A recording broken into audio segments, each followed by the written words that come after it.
Salam Rahayu, semoga kita sehat selalu. Nabi Muhammad diduga berasal dari Jawa, bukan asli Arab. Banyak pendapat yang menyatakan tentang genealogi Nabi besar Muhammad Sallallahu Alaihi Wasallam. Dan salah satunya menyatakan bahwa Nabi Muhammad merupakan seorang mu'arrabin seperti pendapat dari Miftahul Lutfi Muhammad, yaitu keturunan orang Indonesia yang hidup di daerah Timur Tengah. Jika benar pendapat ini, maka suatu anugerah yang besar untuk bangsa Indonesia. Bangsa yang saat ini sedang terpuruk dengan perilakunya yang sangat jauh akan hikmah dan kesopanan. Bangsa yang saat ini sedang tidak memiliki tokoh panutan dan teladan yang menomorsatukan Tuhan sesuai dengan sila pertama Pancasila, yaitu ketuhanan yang Maha Esa, ikhlas dan juga jujur. Dengan adanya pendapat seperti ini, maka diharapkan adanya perubahan perilaku dan semangat kembali mempelajari suri tauladan manusia agung tersebut berupa hadis dan sejarahnya yang selama ini banyak ditinggalkan oleh masyarakat Indonesia. Dari beberapa sumber dikatakan bahwa Nabi Muhammad tidak 100% orang Arab. Dicurigai bahwa Nabi Muhammad itu separuh berdarah Nusantara atau Jawa. Nabi Muhammad lahir sekitar tahun 600 Masehi. Di tahun tersebut ada perdagangan antara Arab dengan Nusantara. Itulah mengapa mereka menamai Nusantara sebagai Bani Jawi. Ada sebuah pernyataan atau hadis dari Rasulullah sebagai berikut. Al-Mahdi akan muncul setelah keluarnya panji-panji hitam, Ar-Ra'ayat As-Su'ud, dari dunia belahan timur, yang mana pasukan ini tidak pernah kalah dengan pasukan manapun. Hadis riwayat Ibnu Majah. Sebenarnya ada banyak versi tentang hadis panji dari arah timur. Dan ulama-ulama pada zaman modern banyak yang mengaitkan bahwa yang dimaksud timur itu dari arah Nusantara. Seperti kata budayawan yaitu M.H. Ainun Najib atau Cak Nun yang menyoroti dan menyimak tentang Nabi Muhammad Sallallahu Alaihi Wasallam, bahwasanya Nabi Muhammad layak diduga sebagai orang Arab Jawa, bukan Arab Tulen.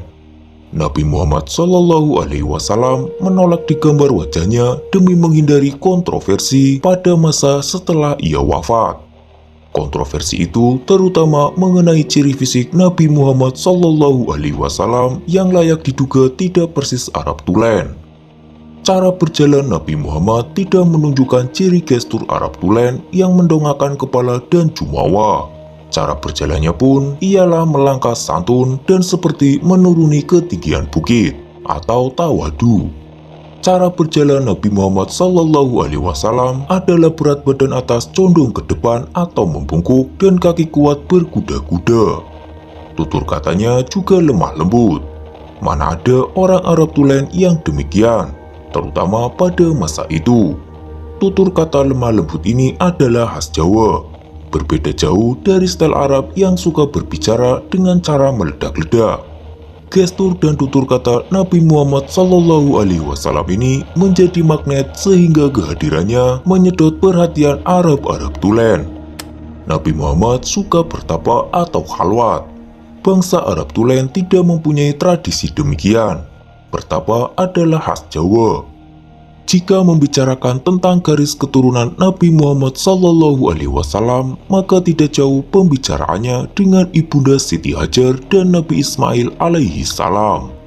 Dan perlu diketahui bahwa nama Ismail merupakan bahasa Ibrani atau Yahudi, bukan asli bahasa Arab, yang artinya hamba Tuhan. Ibunda Siti Hajar sebelum dinikahi oleh Nabi Ibrahim alaihi salam adalah budak yang utama dari Fir'aun Khufu, Raja Mesir kuno yang mengangkat dirinya sebagai Tuhan. Bahkan ia juga mengaku sebagai keturunan Raden Osiris, dewa matahari dan bulan bangsa Mesir kuno. Fir'aun Khufu menganggap dirinya pantas menjadi Tuhan karena selama hidupnya tidak pernah sakit secara kasat mata. Bahkan ia berumur panjang konon sampai 600 tahun, mempunyai kekuasaan yang absolut dan juga mutlak. pada masa pemerintahannya guna mendukung jalannya pemerintahan serta pembangunan monumental, maka Fir'aun Khufu memerlukan para penambang emas yang saat itu hanya manusia-manusia dari Suwarnadwipa atau Pulau Emas, atau yang lebih dikenal dengan Pulau Sumatera pada saat ini, yang memiliki kemampuan dalam menggali dan menambang emas. Fir'aun Khufu sudah mengetahui sepak terjang para penambang tersebut ketika mereka menggali dan menambang emas di bagian tengah dan selatan benua Afrika. Guna menunjang keinginan tersebut, maka Fir'aun Khufu mengundang para penambang-penambang emas tersebut di bawah pimpinan yaitu kakek dari ayahanda Ibunda Siti Hajar. Beliau merupakan kepala ekspatriat dari Suwarnadwipa yang didatangkan oleh Fir'aun Khufu. Seiring dengan banyaknya tambang emas baru yang diketemukan, maka banyak pula bertambah para imigran dari daratan Suwarnadwipa yang menjadi penambang emas di daerah Mesir dan sudah diakui menjadi kelompok masyarakat tertentu di negeri Mesir. Semakin absolutnya kekuasaan Fir'aun Khufu, maka semakin pula dia berbuat semena-mena, termasuk salah satunya adalah dia banyak meniduri para perawan dan juga rakyatnya. Tidak terkecuali dia tertarik dengan kecantikan Siti Hajar. Meskipun beliau merupakan putri ekspatriat penambang emas yang terkemuka. Munculnya penyakit Raja Singa ini pertama kali yang mengidapnya adalah Fir'aun Khufu tersebut. Hal itu karena hobinya yang menyimpang. Di samping itu pula ketika Fir'aun Khufu setelah meniduri perawan rakyatnya, maka dia akan menyunat perempuan tersebut. Selain itu, penyakit darah tinggi dan diabetes juga mengidap Raja Fir'aun Khufu, dikarenakan memakan makanan yang lezat-lezat. Hal tersebut banyak merisaukan ayahanda Siti Hajar. Oleh karena itu, suatu ketika ayahanda Siti Hajar menawarkan kepada Fir'aun agar Siti Hajar dianggap sebagai keluarganya agar Ibunda Hajar tidak ditiduri oleh Fir'aun Khufu. Dengan catatan ayahanda Siti Hajar menyetorkan emas lebih banyak dan menemukan tambang emas lagi. Pada saat itu, para permaisuri Fir'aun banyak yang menolak status Ibunda Siti Hajar yang merupakan keturunan luar bangsa Mesir, dan pada akhirnya agar membedakan status Ibunda Siti Hajar dengan permaisuri, maka telinga Ibunda Siti Hajar ditindik atau diberikan anting-anting. Maka dari itulah anting-anting ini merupakan bentuk aksesoris Ibunda Hajar yang pertama di dunia, di samping beliau pula yang mengenalkan sabuk untuk mengikat pinggang. Waktu pun berlalu hingga kedatangan Khalifah dagang yang dipimpin oleh Nabi Ibrahim. Hingga Fir'aun Khufu tertarik akan kecantikan Ibunda Sarah dan diboyonglah Ibunda Sarah ke istana Fir'aun. Dan waktu ketika akan ditiduri oleh Fir'aun Khufu tidak sanggup menggerakkan badannya. Karena ia takut akan ketinggian ilmu Ibunda Sarah, maka Fir'aun pun melepaskan Ibunda Sarah dan memberikan salah satu anggota keluarganya sebagai pembantu Ibunda Sarah, yaitu Ibunda Hajar.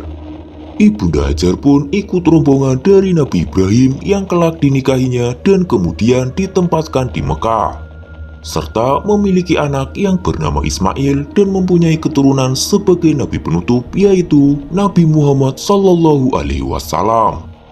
Jika misalkan memang diperlukan penelitian lebih lanjut, maka Nabi Muhammad pun meninggalkan fisiknya, yaitu berupa rambut yang disimpan di Museum Turki. Dari rambutlah maka akan banyak diketahui tentang gen, DNA, dan golongan darah yang nantinya dapat mengerucut pada genealogi Nabi Muhammad SAW. Nabi bahkan dikenang dan dicintai oleh orang yang belum pernah bertemu dengannya, yakni umat yang hidup sesudahnya. Seperti apa keistimewaannya, bahkan sudah disebutkan jauh sebelum kehadiran beliau di dunia ini membawa wahyu Allah, yakni Al-Quran. Itulah kisah dari Nabi Muhammad yang dikatakan asli orang Jawa, bukan Arab tulen. Bagaimana menurut Kamrademi Masa? Jika Kamrademi Masa memiliki pendapatnya tersendiri, tulis saja di kolom komentar. Sampai jumpa di kisah-kisah selanjutnya.